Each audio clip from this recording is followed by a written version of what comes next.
What is Buddhism? The Buddhist Society of Western Australia Introduction.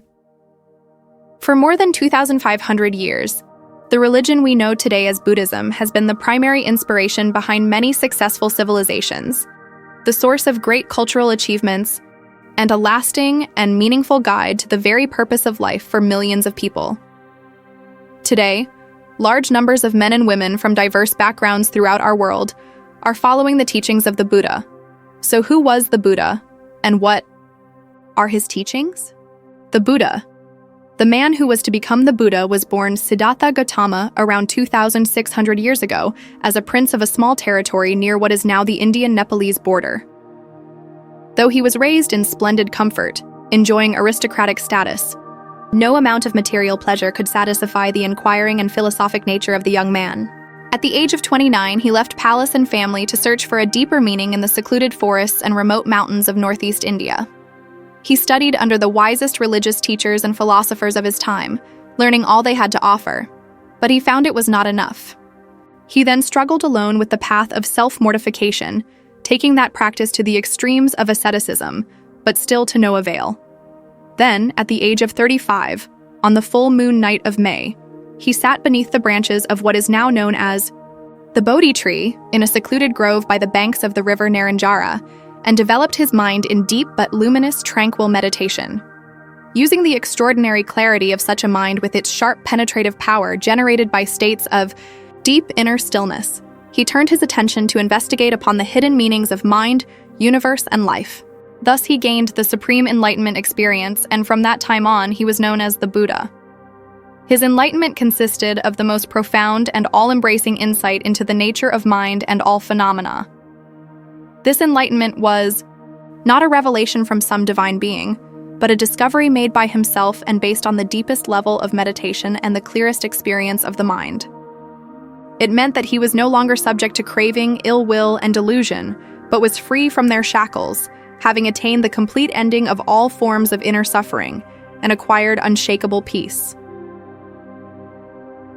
The teachings of the Buddha having realized the goal of perfect enlightenment, the Buddha spent the next 45 years teaching a path which, when diligently followed, will take anyone regardless of race, class, or gender to that same perfect enlightenment. The teachings about this path are called the Dhamma, literally meaning the nature of all things, or the truth underlying existence. It is beyond the scope of this pamphlet to present a thorough description of all of these teachings, but the following 7 topics will give you an overview of what the Buddha taught are. The way of inquiry. The Buddha warned strongly against blind faith and encouraged the way of truthful inquiry. In one of his best-known sermons, the Kalama Sutta, the Buddha pointed out the danger in fashioning one's beliefs merely on the following grounds: on hearsay, on tradition, because many others say it is so, on the authority of ancient scriptures, on the word of a supernatural being, or out of trust in one's teachers, elders, or priests. Instead, one maintains an open mind and thoroughly investigates one's own experience of life. When one sees for oneself that a particular view agrees with both experience and reason and leads to the happiness of one and all, then one should accept that view and live up to it. This principle, of course, applies to the Buddha's own teachings. They should be considered and inquired into using the clarity of mind born of meditation. Only when one sees these teachings for oneself in the experience of insight do these teachings become one's truth and give blissful liberation. The traveler on the way of inquiry needs the practice of tolerance. Tolerance does not mean that one embraces every idea or view, but means one doesn't get angry at what one can't accept. Further, along the journey, what one once disagreed with might later be seen to be true. So in the spirit of tolerant inquiry, here are some more of the basic teachings as the Buddha gave them. The Four Noble Truths.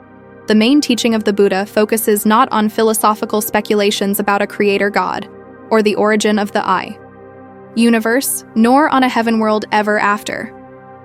The teaching instead is centered on the down-to-earth reality of human suffering and the urgent need to find lasting relief from all forms of discontent.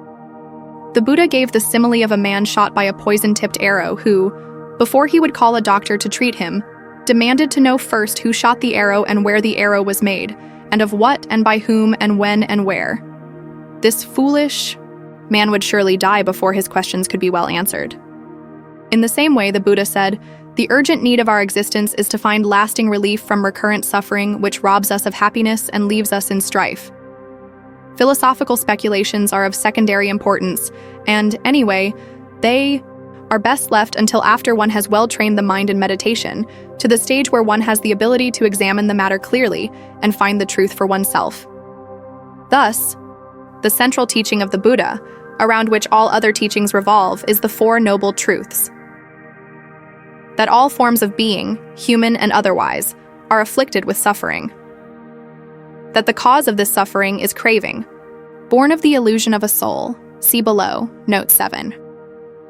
That this suffering has a lasting end in the experience of enlightenment, Nibbana, which is the complete letting go of the illusion of soul and all consequent desire and aversion.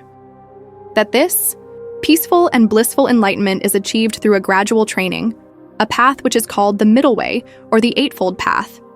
It would be mistaken to label this teaching as pessimistic on the grounds that it begins by centering on suffering. Rather, Buddhism is realistic in that it unflinchingly faces up to the truth of life's many sufferings, and it is optimistic in that it shows a final end of the problem of suffering, Nibbana, enlightenment in this very life. Those who have achieved this ultimate peace are the inspiring examples who demonstrate once and for all that Buddhism is far from pessimistic, but it is a path to true happiness. The middle way, or Eightfold Path. The way to end all suffering is called the middle way because it avoids the two extremes of sensual indulgence and self-mortification. Only when the body is in reasonable comfort but not overindulged has the mind the clarity and strength to meditate deeply and discover the truth. This middle way consists of the diligent cultivation of virtue, meditation, and wisdom, which is explained in more detail as the Noble Eightfold Path. Right understanding, right thought 3, right speech 4, right action 5, right livelihood 6, right effort 7, right mindfulness 8. Right concentration. Right speech, action, and livelihood constitute the training in virtue or morality. For a practicing Buddhist, it consists of maintaining the 5 Buddhist precepts, which are to refrain from deliberately causing the death of any living being. 2. Intentionally taking for one's own the property of another. Sexual misconduct, in particular adultery. Lying and breaking promises. Drinking alcohol or taking stupefying drugs which lead to lack of mindfulness. Right effort, mindfulness. And concentration refer to the practice of meditation, which purifies the mind through the experience of blissful states of inner stillness, and empowers the mind to penetrate the meaning of life through profound moments of insight. Right understanding and thought are the manifestation of Buddha wisdom which ends all suffering, transforms the personality, and produces unshakable serenity and tireless compassion. According to the Buddha, without perfecting the practice of virtue, it is impossible to perfect meditation, and without perfecting meditation, it is impossible to arrive at enlightenment wisdom. Thus, the Buddhist path is a gradual path, a middle way consisting of virtue, meditation, and wisdom, as explained in the Noble Eightfold Path leading to happiness and liberation. Kama means action. The law of Kama means that there are inescapable results of our actions. There are deeds of body, speech, or mind that lead to others' harm, one's own harm, or to the harm of both. Such deeds are called bad or unwholesome Kama. They are usually motivated by greed, hatred, or delusion.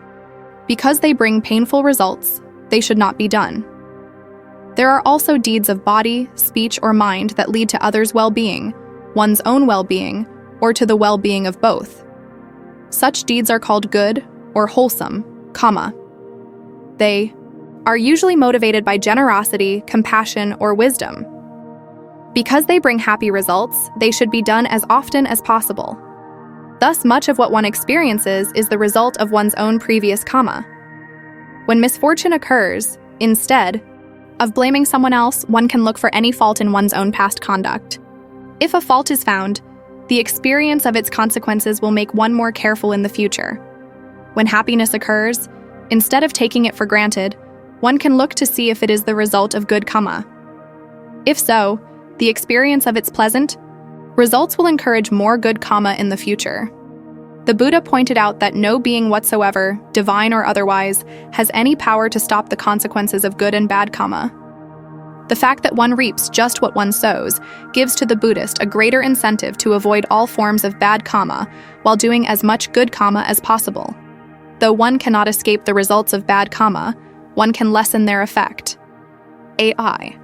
Spoon of salt mixed in a glass of pure water makes the whole very salty, whereas the same spoon of salt mixed in a freshwater lake hardly changes the taste of the water. Similarly, the result of a bad karma in a person habitually doing only a small amount of good karma is painful indeed, whereas the result of the same bad karma in a person habitually doing a great deal of good karma is only mildly felt. This natural law of karma becomes the force behind, and reason for, the practice of morality and compassion in our society. Rebirth, the Buddha remembered clearly many of his past lives.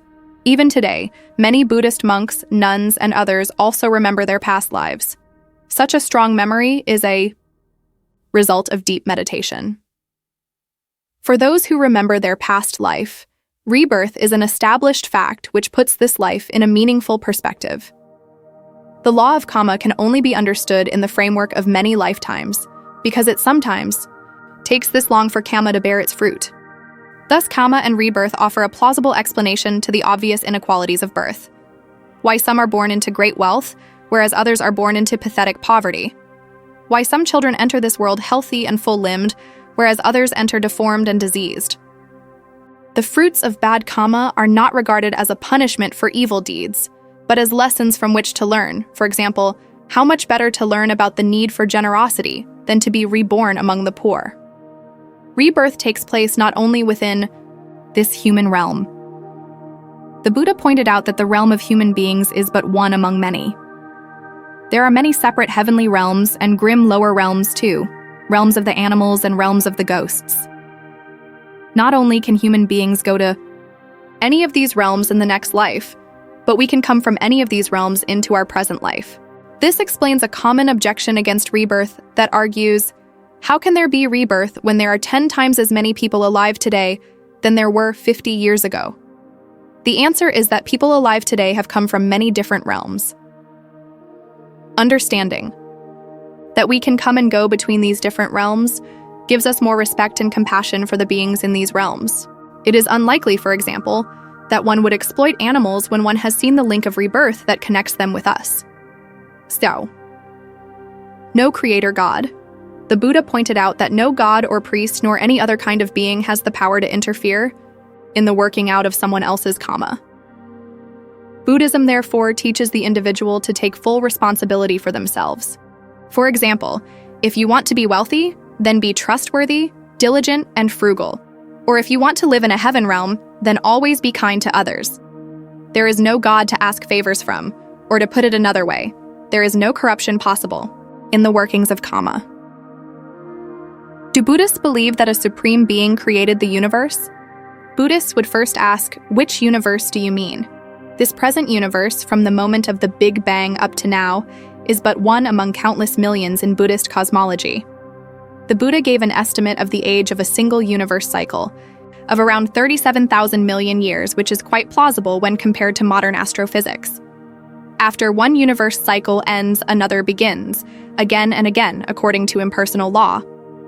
A creator God is redundant in this scheme. No being is a supreme savior, according to the Buddha, because whether God, human, animal, or whatever, all are subject to the law of karma. Even the Buddha had no power to save. He could only point out the truth so that the wise could see it for themselves. Everyone must take responsibility for their own future well-being, and it is dangerous to give that responsibility to another. The illusion of soul. The Buddha taught that there is no soul, no essential and permanent core to a living being. Instead, that which we call a living being, human or other, can be seen to be but a temporary coming together of many activities and parts. When complete, it is called a living being. But after the parts separate and the activities cease, it is not called a living being anymore. Like an advanced computer assembled of many parts and activities, only when it is complete and performs coherent tasks is it called a computer. But after the parts are disconnected and the activities cease, it is no longer called a computer. no essential permanent core can be found which we can truly call the computer. Just so, no essential permanent core can be found which we can call the soul, yet rebirth still occurs without a soul. Consider this simile. On a Buddhist shrine, one candle, burnt low, is about to expire. A monk takes a new candle and lights it from the old. The old candle dies, the new candle burns bright. What went across from the old candle to the new? There was a causal link, but no thing went across. In the same way, there was a causal link between your previous life and your present life, but no soul has gone across. Indeed, the illusion of a soul is said by the Buddha to be the root cause of all human suffering. The illusion of soul manifests as the ego. The natural, unstoppable function of the ego is to control.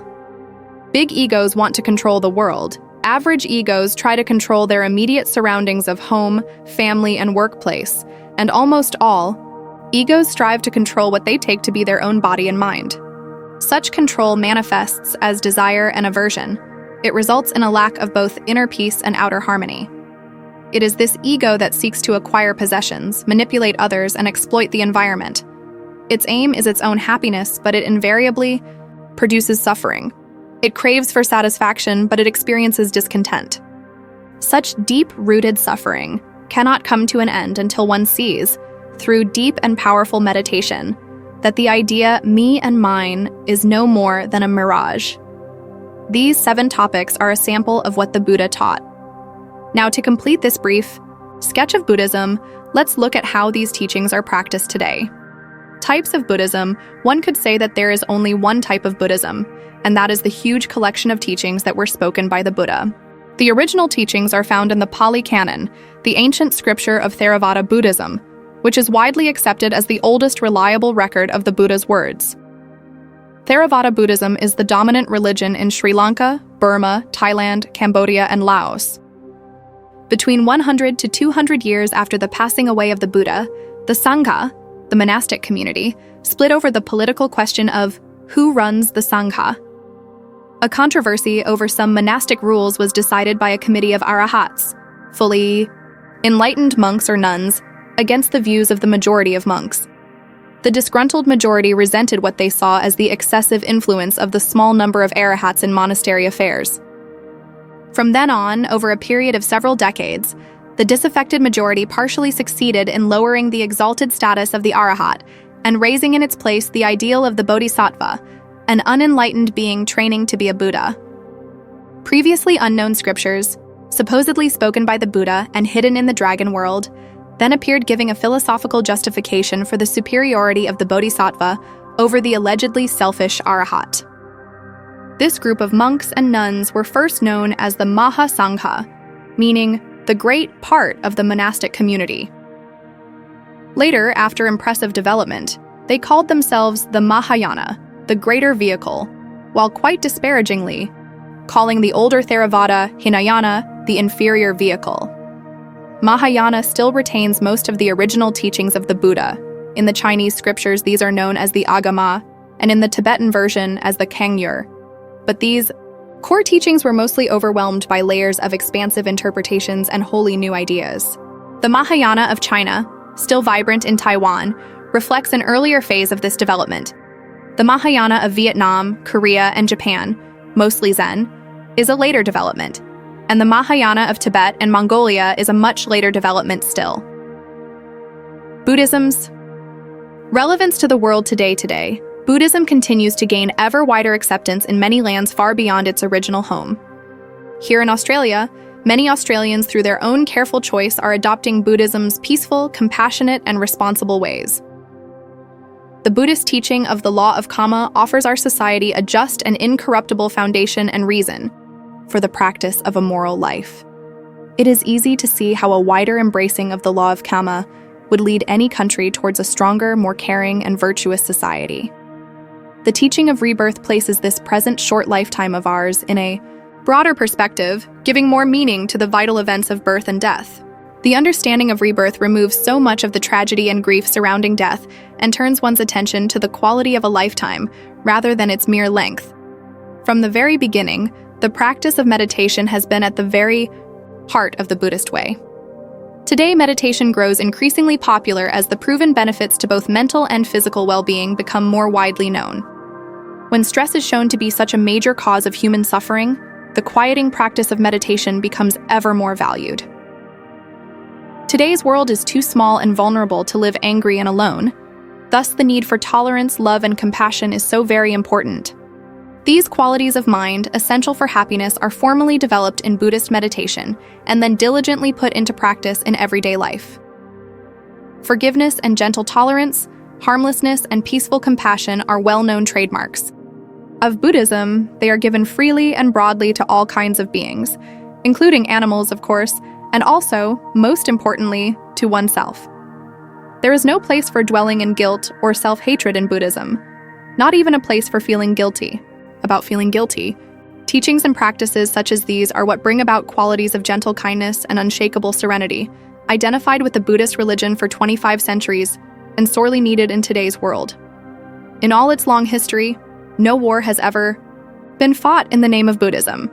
It is this peace and this tolerance, growing out of a profound yet reasonable philosophy, which makes Buddhism so vitally relevant to today's world. Buddhist Society of Western Australia, Dhammaloka, Buddhist. Center 18 Nansen Way Nullamara, WA 6061 Australia.